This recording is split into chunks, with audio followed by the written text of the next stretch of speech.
Hello class. Welcome. हम last class में work energy power chapter पढ़ रहे थे एंड लास्ट क्लास में हमने पोटेंशियल और एनर्जी टॉपिक को कंप्लीट कर लिया था। आज की क्लास में हम स्टार्ट करेंगे new topic that is power. अभी तक हम इस चैप्टर का work part and energy part complete कर चुके हैं। अब हम पढ़ेंगे पावर के बारे में एंड देन हम स्टार्ट करेंगे टॉपिक कोलिजन। तो समझते हैं कि पावर क्या होता है। स्टार्ट करते हैं। मैंने क्लास के फर्स्ट डे में ही इसकी डेफिनेशन आपको समझा दी थी कि पावर क्या होता है। Power is the time rate at which work is done और energy is transfer. Power time rate है जिसपे क्या हो सकता है, वर्क हो सकता है, मतलब कितना वर्क कितने टाइम में हुआ है, इसको पावर कहते हैं, या फिर कितनी एनर्जी ट्रांसफर हुई है कितने टाइम में, उसको पावर कहते हैं। इसकी सिंपल सी डेफिनेशन यही है, time rate at which work is done. Okay, तो डेफिनेशन से ही आप समझ पा रहे होगे कि पावर होता है work divided by time. Okay, ये पावर का फॉर्मूला होता है। अब जैसे कि हमने काइनेमैटिक्स में समझा था कि जहां भी इंस्टेंटेनियस वर्ड आ जाता है वहां पर हम ग्राफ के स्लोप का यूज कर सकते हैं। इंस्टेंटेनियस पावर क्या हो जाएगा, dw divided by dt। Rate change of work is known as power. Okay, अब हम जानते हैं कि वर्क किसके बराबर होता है। वर्क इक्वल होता है फोर्स इनटू डिस्प्लेसमेंट। अगर मैं डिस्प्लेसमेंट को आर वेक्टर से लिख रही हूं, ओके, वर्क डन किसके इक्वल हो जाएगा, एफ डॉट आर वेक्टर। ये वर्क का फॉर्मूला हो जाएगा। अब डिफ्रेंशिएट कर देती हूं मैं both side, D W by D T किसके इक्वल हो जाएगा, D by D T of F dot are vector. हम मान के चलते हैं कि फोर्स जो है वो इंडिपेंडेंट है टाइम से। एक कांस्टेंट की तरह ट्रीट करते हुए इसको हम बाहर निकाल देते हैं। एफ वेक्टर, तो डिफरेंशिएशन हो जाएगा किसका, डिस्टेंस डिस्प्लेसमेंट का टाइम के रिस्पेक्ट में। एंड हम जानते हैं कि D R vector by D T क्या होता है, velocity vector. And D W by D T क्या होता है, पावर। पावर इक्वल है एफ डॉट वी वेक्टर के इक्वल। एंड आप समझ पा रहे होगे कि दो वेक्टर के बीच में डॉट प्रोडक्ट हो रहा है। पावर कैसी क्वांटिटी हुई, स्केलर या vector. Power is a scalar quantity. Power एक स्केलर क्वांटिटी है which is equals to F vector dot V vector. ये इसका डेरिवेटिव है। पावर की डिफरेंट यूनिट्स होती हैं। एक यूनिट है जो इसकी स्टैंडर्ड यूनिट है, that is what. Okay, capital W से लिखा जाता है। And 1 kilowatt our KWH equal होता है 3.6 into 10⁻⁶ joule. Kilowatt hour and joule के बीच में रिलेशन है। मैंने जब ये यूनिट्स पहले आई थी तो मैंने आपको कहा था कि इस यूनिट को हम आगे और डिस्कस करेंगे कि किलोवाट आवर को जूल में कैसे कन्वर्ट किया जाए। हमें ये याद होना चाहिए कि पावर की यूनिट क्या है, वॉट है, और पावर इक्वल है W बाई डी टी के। W की यूनिट क्या होती है, जूल, एंड T की यूनिट क्या होती है, सेकेंड। क्लियर। अब हमें 1 किलोवाट आवर को जूल में कन्वर्ट करना है। किलोवाट आवर को जूल में कन्वर्ट करना है, तो जूल में कन्वर्ट करने के लिए हमें चाहिए होगा वॉट इंटू सेकेंड, मतलब किलोवाट को वॉट में कन्वर्ट करना है एंड आवर्स को सेकेंड में कन्वर्ट करना है। किलोवाट को वॉट में कन्वर्ट करने के लिए क्या होगा, किलो क्या होता है 10⁻³ वॉट। ठीक है, अब आवर्स को सेकेंड्स में कन्वर्ट करना है हमें। तो 1 घंटे में कितने सेकेंड होते हैं नहीं पता, बट हमें ये पता है कि 1 घंटे में कितने मिनट होते हैं, 60 मिनट होते हैं। एंड 1 मिनट में कितने सेकेंड होते हैं, 60 सेकेंड्स होते हैं। तो इस इक्वेशन को आप सिंप्लीफाई करोगे तो 3.6 इंटू 10⁻⁶ वॉट सेकेंड जूल हो जाता है। 1 kilowatt hour is equals to 3.6 into 10⁻⁶ joule. तो ये पावर की यूनिट होती है, ऐसा यूनिट वॉट होती है। This is the definition of power. अब हम आगे चलते हैं, एक एक्सरसाइज कर लेते हैं। इन पावर से इससे ज्यादा कोई और क्वेश्चन नहीं आता है। Exercise is An elevator can carry a maximum load of 1800 kgs. Okay, एक एलिवेटर है जो इतना लोड ले सकता है। जब भी आप एलिवेटर में चढ़े होगे तो साइड में लिखा रहता है कि कितने पर्सन उसमें जा सकते हैं, वो एलिवेटर कितना लोड ले सकता है। तो जो वेट वो बताता है वो जनरली एलिवेटर प्लस पैसेंजर का वेट होता है। सो एक एलिवेटर इतना वेट ले सकता है and that elevator is moving up. वो एलिवेटर ऊपर की साइड जा रही है with a constant speed of 2 metre per second. Okay, किस स्पीड से? 2 मीटर पर सेकेंड से। The friction force opposing the motion, and वो फ्रिक्शन फोर्स जो इस मोशन को अपोज कर रही है वो 4000 न्यूटन है। सो एक एलिवेटर है जिसके का वेट है 18, जो इतना वेट संभाल सकती है, ऊपर की साइड जा रही है किस स्पीड से? 2 मीटर पर सेकेंड की स्पीड से। फ्रिक्शन फोर्स जो इसको अपोज कर रहा होगा उसकी वैल्यू है 4000 Newton. Determine the minimum power, हमें मिनिमम पावर डिटरमाइन करना है डिलीवर्ड बाय द मोटर, जो मोटर डिलीवर कर रहा है इस एलिवेटर को, इन वॉट, वॉट की टर्म्स में भी बताना है एंड हॉर्स पावर की टर्म्स में भी हमें इसको बताना है। ओके, तो सिंप्लीफाई करते हैं इस क्वेश्चन को, बट ज़्यादा हार्ड क्वेश्चन नहीं है। हम जानते हैं पावर किसके इक्वल होता है? Force into velocity. फोर्स हम निकाल सकते हैं। फोर्स कैसे निकाल सकते हैं? फोर्स क्या होता है? मास इनटू एक्सेलरेशन, या फिर mg। इस वाले केस में mg हो जाएगा। मास हमें दे रखा है 1800 kg इंटू 9.8। ओके, इसको अप्लाई करेंगे तो फोर्स अराउंड ये 22,000 के इक्वल आएगा, मल्टीप्लाई बाय वेलोसिटी, वेलोसिटी है 2, तो हमारे पास पावर आ गया 4400 वॉट। अब वॉट को हॉर्स पावर में कन्वर्ट करना है तो 1 हॉर्स पावर अप्रॉक्सीमेटली 760 वॉट के बराबर होता है। तो 1 वॉट अप्रॉक्सीमेटली 1/760 हॉर्स पावर के इक्वल होता है। तो 1 वॉट को हम हॉर्स पावर में कन्वर्ट कर देंगे। ओके, सो ये कन्वर्जन है।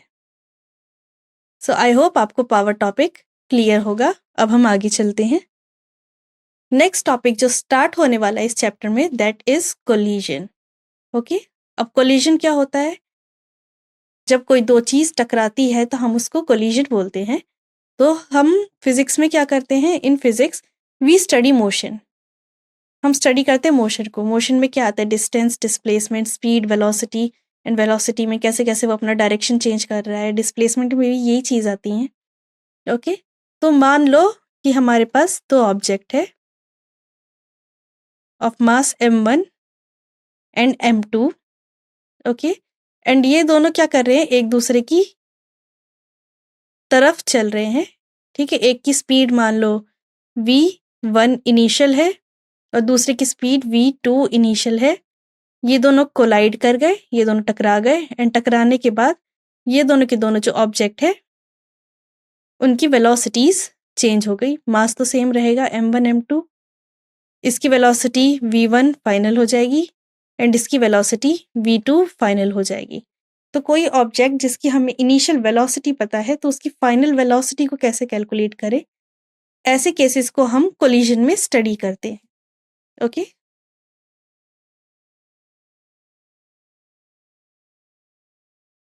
सो कोई अगर आइडियल कोलिजन हो रहा होगा, ध्यान रखना, कोई आइडियल कोलिजन हो रहा होगा दो मासेस के बीच का, तो उनकी वेलोसिटी, इनिशियल वेलोसिटी का सम एंड फाइनल वेलोसिटी का सम सेम होगा, plus momentum before and momentum after collision. Momentum before collision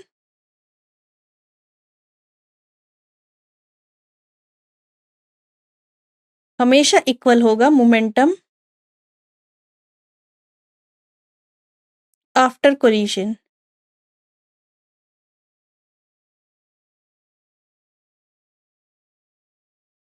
okay, अगर आइडियलाइज्ड कोलिजन हो रहा है तो वेलोसिटीज का सम सेम होगा and momentum before collision equal होगा मोमेंटम आफ्टर कोलिजन के। ओके, ये हमें ध्यान रखना है। अब कोलिजन भी दो टाइप के हो सकते हैं, elastic collision and inelastic collision. Okay, so collision के दो टाइप्स होते हैं, एक होता है इलास्टिक कोलिजन और एक होता है इनइलास्टिक कोलिजन। एक चीज हमें समझ लेनी है कि लीनियर मोमेंटम दोनों ही टाइप के या किसी भी टाइप की कोलिजन में कंजर्व्ड रहता है। इसका मतलब ये कि कैसा भी कोलिजन हो रहा हो, momentum before collision and momentum after the collision ये हमेशा सेम रहेगा। बट इन केसेस में ये जरूरी नहीं है कि जो टोटल काइनेटिक एनर्जी है वो कंजर्व्ड रहे, एनर्जी कहीं ना कहीं लॉस हो सकती है।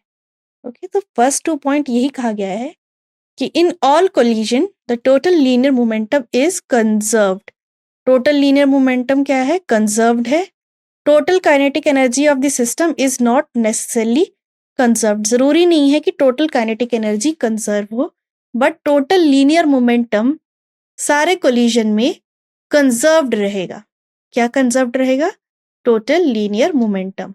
But total kinetic energy conserved रहने की गारंटी नहीं है। ओके, तो ये जो चीज है difference, total kinetic energy conserve नहीं रह सकती, उसी के अकॉर्डिंग हमने डिवाइड किया है elastic collision and inelastic collision में। इलास्टिक कोलिजन में काइनेटिक एनर्जी कंजर्व्ड रहती है। So an elastic collision is one in which initial kinetic energy is equal to final kinetic energy. It means total kinetic energy is conserved.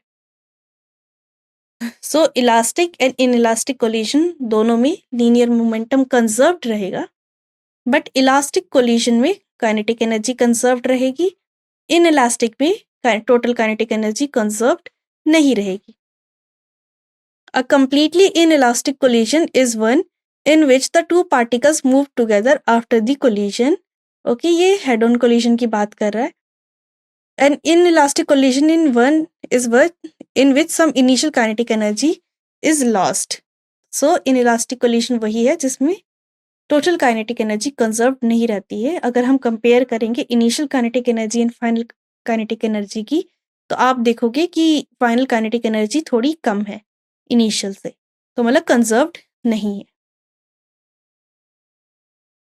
अब collision को भी हम दो part में divide कर देंगे, one dimensional collision, two dimensional collision. इन दोनों को मेनली हम स्टडी करेंगे। तो सबसे पहले हम आ जाते हैं collision in one dimension. Consider first a completely inelastic collision. सबसे पहले हम कंसीडर करते हैं एक कंप्लीटली इनइलास्टिक कोलिजन। इसका मतलब ये इस वन ओके कि मान लो एक बॉडी, ठीक है, जो चल रही थी किसी वेलोसिटी v1i से, एंड देन किसी रेस्ट बॉडी से जाके टकरा गई, एंड देन क्या हुआ, ये दोनों की दोनों बॉडीज एक साथ चलने लगी किसी सिमिलर वेलोसिटी vf से। इसकी वेलोसिटी 0 है। तो ऐसे पार्ट में क्या होता है, जो इनइलास्टिक कोलिजन है वो कंप्लीटली इनइलास्टिक कोलिजन है। एंड बिकॉज हमने केस लिया है वन डायमेंशन का, तो बिल्कुल एक ही एक्सिस पे टकरा रहे होंगे, एक ही साइड चल रहे होंगे, तो इसमें कोई भी एंगल का रोल नहीं आएगा। ओके, सो हम जानते हैं कोलिजन कैसा भी हो, मोमेंटम हमेशा कंजर्व्ड रहता है। अगर पहले वाले बॉडी का मास m1 है, सेकंड बॉडी का मास m2 है, ठीक है, एंड m1 m2 कोलाइड एक साथ इकट्ठा होके फिर चलने लगे टकराने के बाद, तो according to momentum conservation m1 v1 plus 0, क्योंकि यहाँ पर वेलोसिटी 0 है, 0 किसके इक्वल हो जाएगा, इन दोनों मास का sum into velocity vf। Okay, and हमें फाइनल वेलोसिटी कैलकुलेट करनी है। अगर हमें इनिशियल वेलोसिटी गिवन है तो ये पार्ट डिवाइड में आ जाएगा, एंड ये फाइनल वेलोसिटी का आंसर हो जाएगा। Okay, so this is the very simple case of collision in one dimension. याद रखना, वन डायमेंशन का मतलब ही है एक एक्सिस, तो एक स्ट्रेट लाइन में ही ये सारा का सारा प्रोसेस रिपीट किया जा रहा है। एंड इसमें हमने एक ही चीज लगाई, दैट इज मोमेंटम कंजर्वेशन। अब हमें lost in kinetic energy find करना है। तो जैसा कि मैंने बताया कि फाइनल काइनेटिक एनर्जी के फाइनल कम होगी के इनिशियल से, तो डेल्टा के क्या होगा, अगर हमने किया के फाइनल माइनस के इनिशियल, तो डेल्टा के जो है वो हमें नेगेटिव मिलेगा। यहाँ पर जो हम डेल्टा के कैलकुलेट कर रहे हैं वो उल्टा कैलकुलेट कर रहे हैं कि के इनिशियल माइनस के final. So initial kinetic energy क्या होगी, एक बॉडी रेस्ट में है और एक बॉडी मोशन में है, तो रेस्ट वाली की 0 हो जाएगी एंड इसकी half m1v1 square minus half mass into velocity square. अब हम जानते हैं कि vf किसके इक्वल है, m1 upon m1 plus m2 v initial. तो vf की जगह ये वैल्यू हम यहाँ पर पुट कर देंगे एंड इसको फिर सिंप्लीफाई कर देंगे। ये हमने सिंप्लीफाई कर दिया तो हमें चेंज इन काइनेटिक एनर्जी मिल गई। एंड बिकॉज हमने के इनिशियल माइनस के फाइनल किया है, तो जो चेंज इन काइनेटिक एनर्जी है वो हमेशा पॉजिटिव आएगी क्योंकि इनिशियल काइनेटिक एनर्जी मैक्सिमम थी। ओके, सो ये हमने कैलकुलेट कर दिया the lost in kinetic energy. Okay, so अब हम आगे चलते हैं। अब हमने इन इलास्टिक कोलिजन को समझ लिया, अब हम इलास्टिक कोलिजन को समझते हैं। अगेन क्योंकि सब कुछ सेम एक्सेस में चलेगा तो कोई एंगल फॉर्म नहीं हो रहा होगा। सेम केस है, एक ऑब्जेक्ट है, एक दूसरा ऑब्जेक्ट है जिसकी वेलोसिटी 0 है, मास m2 है, इसका मास m1 है, इस ये कोई vi वेलोसिटी से चल रहा है, v1i, एंड देन ये दोनों टकराए एंड एक ही डायरेक्शन में आगे की साइड मूव करने लगे, m1 m2। इस बार ये दोनों स्टिक नहीं हो गए। Okay, v1 final v2 final, तो ये दोनों अभी चिपक नहीं गए हैं बिकॉज ये कैसा कोलिजन है, इलास्टिक कोलिजन है। तो ये दोनों, एक बॉल रुकी हुई थी, दूसरी बॉल आई उससे टकराई एंड अब दोनों की दोनों बॉल आगे की साइड चलने लगी। तो अब इसकी इक्वेशन क्या होगी, इसकी इक्वेशन पहली हम मोमेंटम कंजर्वेशन से निकालेंगे। तो पहली इक्वेशन निकालेंगे फ्रॉम कंजर्वेशन ऑफ मोमेंटम।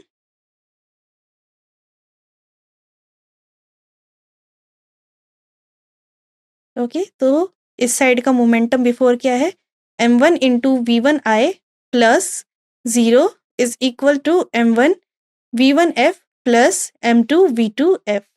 वही इक्वेशन यहाँ पर लिखी है from conservation of momentum. Okay, and because ये इलास्टिक कोलिजन है तो इसमें कंजर्वेशन ऑफ काइनेटिक एनर्जी भी अप्लाई होगी। तो सेकेंड इक्वेशन हम लिखेंगे कंजर्वेशन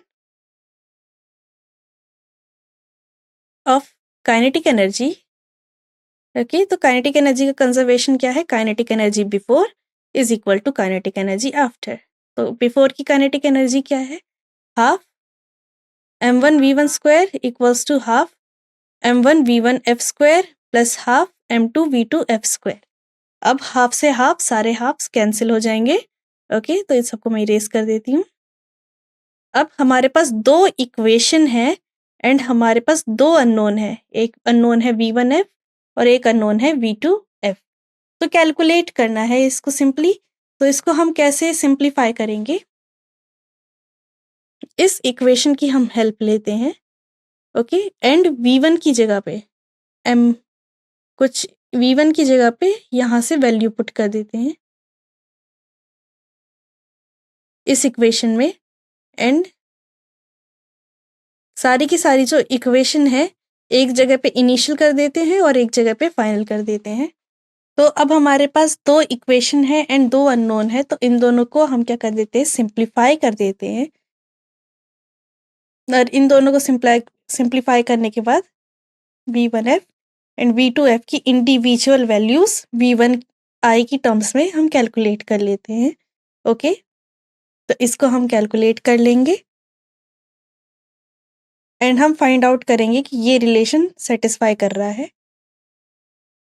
ये मैंने स्टार्टिंग में ही बताया था कि जो वेलोसिटीज होती है वो कंजर्व्ड रहती है इलास्टिक कोलिजन में। तो ये वाली इक्वेशन को हम अप्लाई करेंगे एंड इसको और भी सिंप्लीफाई करेंगे। सब्स्टिट्यूट करने के बाद v1f की वैल्यू हमें v1i की टर्म्स में मिलने लगी एंड v2f की वैल्यू v1i की टर्म्स में हमें मिल गई। तो हमें यही दोनों इक्वेशन को ऑब्टेन करना था। ओके, तो स्कूल में जब आएंगे क्वेश्चंस ये लोग तो अलग अलग केसेस दे देंगे, पर आपको मेनली ध्यान रखना है कि हमें conservation of momentum and conservation of kinetic energy apply करना है एंड देन सिंप्लीफाई करना है इस तरीके से कि जो फाइनल वाली टर्म्स है उसकी वैल्यू हमें इनिशियल वाली टर्म से मिलने लग जाए। मेनली आपको क्वेश्चन को समझ के बस ये दो इक्वेशन लिख देनी है, conservation of momentum and conservation of kinetic energy की टर्म्स में, फिर पूरी की पूरी इक्वेशन सिंप्लीफाई हो जाएगी। तो इससे हम क्या करेंगे, फाइनल वेलोसिटीज दोनों मासेस की हमने कैलकुलेट कर ली। यही हमारे को कंक्लूड करना था यहाँ पर। अब केसेस ले लेते हैं। मान लो कि दोनों मासेस सेम थे। ओके, बैक चलते हैं फिर से। ये दोनों मासेस फॉर एग्जांपल मान लो सेम है, m1 सेम है और m2 सेम है, एंड दोनों मासेस आपको ने देखा कि इक्वेशन में m1 माइनस m2 हो रहा है।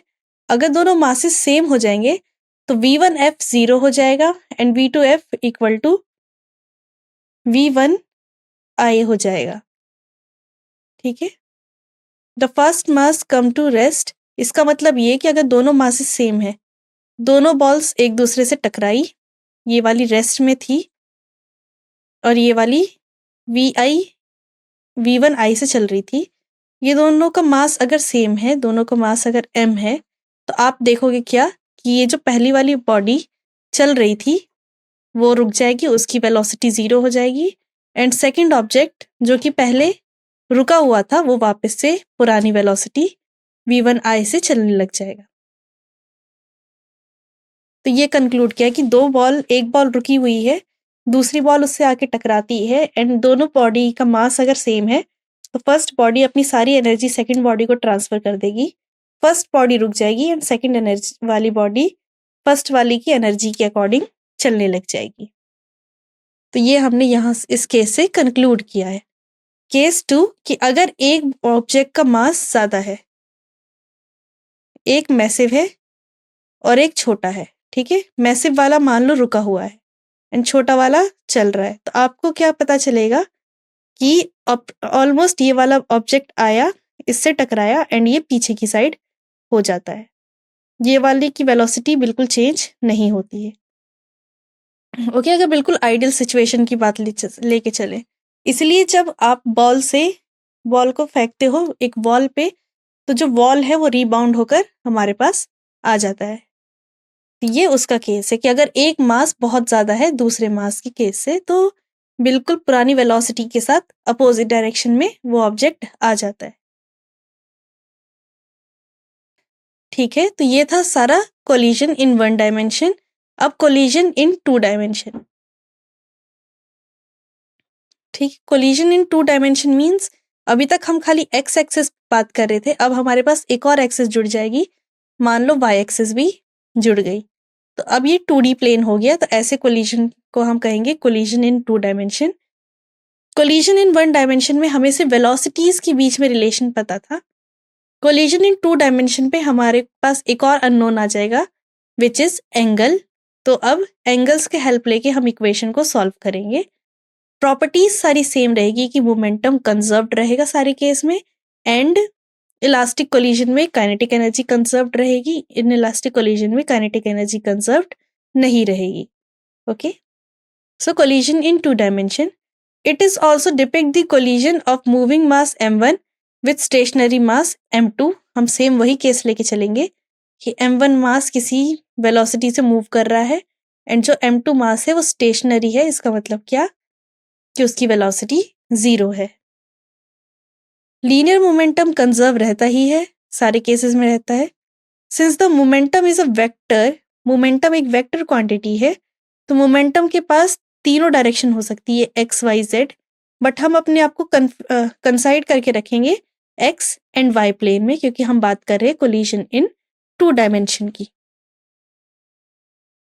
ओके, सो हम एक केस लेते हैं।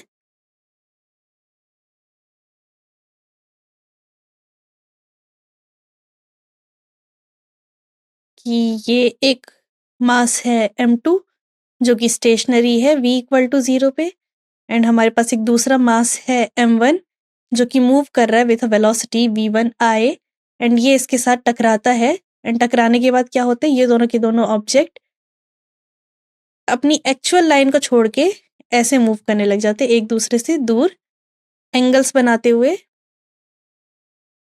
θ1 एंड θ2। यहाँ पर m2 जा रहा है विद द वेलोसिटी v2f और इधर की साइड m1 जा रहा है विद द वेलोसिटी v1f। ठीक है, तो अब इस टाइप के क्वेश्चंस को कैसे सॉल्व किया जाए, तो इसमें हमें हेल्प लेनी होगी ट्रिग्नोमेट्री की। ओके, हम क्या करेंगे, इस वाले वेलोसिटी का एक कंपोनेंट इस एक्सिस पे देखेंगे और इस के एक कंपोनेंट इस एक्सिस पे देखेंगे and momentum of conservation of momentum apply कर देंगे। तो अगर इस साइड है वेलोसिटी वेक्टर v1f, तो इस साइड क्या वेलोसिटी वेक्टर होगा, इस साइड वेलोसिटी होगा v1f cos θ1। सिमिलरली अगर इस साइड है वेलोसिटी वेक्टर v2f, तो इस साइड कौन सी वेलोसिटी वेक्टर हो जाएगी, v2f cos θ2 and downward direction में कौन सा हो जाएगा, v2f sin θ2 और इस साइड क्या हो जाएगा, v1f sin θ1। अब हम कंजर्वेशन ऑफ मोमेंटम अप्लाई करेंगे। ओके, तो कंजर्वेशन ऑफ मोमेंटम अगर हम एक्स एक्सिस पे बात करें मोमेंटम कंजर्वेशन की, तो m1 v1i प्लस 0, ये momentum before, is equals to m1 v1f cos θ1, m1 v1f cos θ1 plus m2 v2f cos θ2। Okay, ये एक्स एक्सिस की इक्वेशन है। सेकंड इक्वेशन हम लेंगे अब वाई एक्सिस की। Okay, this is your Y axis. So Y axis में आप देख रहे हो कि डायरेक्शन उल्टी हो जा रही है। ओके, तो अगर इसको हम उल्टा कर दे तो momentum initially 0, next is m1 v1f sin θ1 minus m2 v2f sin θ2। Okay, हमने वेक्टर्स को कंपेयर कर लिया, ये है हमारी वाई एक्सिस के अलोंग इक्वेशन। अब हमें इसको सिंप्लीफाई करना है, तो सिंप्लीफाई करते टाइम हम ध्यान रखेंगे कि हम इक्वेशन अप्लाई कर सके, cos θ1 square plus sin θ1 square 1 के इक्वल होता है। तो ऐसी ट्रिग्नोमेट्रिकल इक्वेशन हमें और सिंप्लीफाई करने में हेल्प करेगी। तो we will do squaring on both side, फिर जाके दोनों इक्वेशन को हम ऐड कर लेंगे एंड और सिंप्लीफाई करने की इसको कोशिश करेंगे। ओके, उसके अलावा हमें जानते हैं कि m1 m2 एंड v1i हमें मोस्ट ऑफ द केसेस में हमें मिलेगा ही। तो हमारे पास जो अननोन हो गए वो v1f v2f θ1 एंड θ2 हुआ और हमारे पास खाली 2 इक्वेशन है। ठीक है, अभी तक हमने 2 इक्वेशन से फाइंड आउट किया। थर्ड इक्वेशन हमें मिल गई, cos θ1 square plus sin θ1 square is equals to 1, sin θ2 square plus cos θ2 square equals to 1। अगर कोलिजन इलास्टिक है तो हम काइनेटिक एनर्जी का फॉर्मूला भी अप्लाई कर सकते हैं, कंजर्वेशन ऑफ काइनेटिक एनर्जी का फॉर्मूला। एंड अगर सारे थीटास को अगर हमने जीरो कर लिया, सारे एंगल्स को अगर हमने जीरो कर लिया, पुरानी इक्वेशन में हमने उसको पुट कर दिया, तो हमें वन डायमेंशन कोलिजन की इक्वेशन वापस मिल जाएगी। तो ये सब तरीके थे कोलिजन को फाइंड करने के लिए। We obtain an additional equation that still leave us one equation short, at least one of the 4 unknowns say θ1 must be made to known for the problem to be solved। तो ऐसे question को solve करने के लिए हमें m1 m2 v1i के अलावा एक और अननोन की वैल्यू मिलनी चाहिए, वरना इन क्वेश्चंस को हम सॉल्व नहीं कर पाएंगे। θ1 और θ2, हमें एक एंगल और गिवन होना चाहिए, वरना हम इक्वेशंस को सॉल्व नहीं कर पाएंगे। तो अगर हमें ये सब चीज़ें पता चल गई तो हम इजीली ये सब चीज़ें फाइंड आउट कर सकेंगे। बिकॉज अब हमारे पास 3 इक्वेशन 3 अननोन हो जाएंगे। क्वेश्चन को समझते हैं, ठीक है, एक एक्सरसाइज कर लेते हैं, उसके बाद इस क्लास को हम ओवर करते हैं। एंड क्वेश्चन है कि consider the collision depicted to be between 2 billiards ball with equal masses m1 and m2। तो हमें कोलिजन डिपिक्ट करना, इमेजिन करना है, ठीक है। पूल अगर किसी ने खेला होगा तो आप देख सकते हो कि बहुत सारी कलरफुल उसमें बॉल होती है, एंड जनरली सारी बॉल्स का मास सेम होता है, m1 equal to m2। The first ball is called the cue, पहली बॉल को क्यू बोलते हैं, एंड दूसरी बॉल को टारगेट बोलते हैं। The billiard player want to sink the target ball in the corner which is at angle 37 degrees. Okay, तो जो प्लेयर क्या करना चाहता है, इस बॉल को एक 37 डिग्री के एंगल पे भेजना चाहता है ताकि वो बॉल को होल में डाल सके एंड वो स्कोर कर पाए।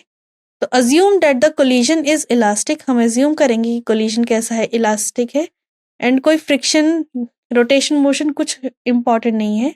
तो हमें θ1 फाइंड करना है, ये θ1 फाइंड करना है, एंड हमें मासेस सेम दे रखे हैं, एंड एक एंगल हमें 37 डिग्री ऑलरेडी दे दिया गया है। For the momentum conservation since the masses are equal, masses because equal है, तो ये इक्वेशन वर्क करेगी। ओके, एंड दोनों को स्क्वायरिंग ऑन बोथ साइड कर दूं, सॉरी v1 i को अगर मैं 2 बार मल्टीप्लाई कर दूं या फिर स्क्वायरिंग ऑन बोथ साइड कर दूं, तो ये हमारे पास इक्वेशन आ जाएगी v1f प्लस v2f का होल स्क्वायर। आगे चलते हैं। अब उस इक्वेशन में एक टर्म आ रही थी v1f डॉट v2f, तो हमने उसमें क्या कर दिया, कॉस थीटा अप्लाई कर दिया। ओके, जो पूरा का पूरा एंगल बन रहा है v1 और v2 के बीच में, विच इज θ1 एंड 37 डिग्री। तो ये पूरा का पूरा एंगल था v1 एंड v2 के बीच में। बिकॉज कोलिजन इलास्टिक है तो m1 m2 के इक्वल है, and conservation of kinetic energy अगर हम लगाते तो हाफ m की मल्टीप्लाई सब साइड होती, उसको हमने ऑलरेडी हटा दिया है।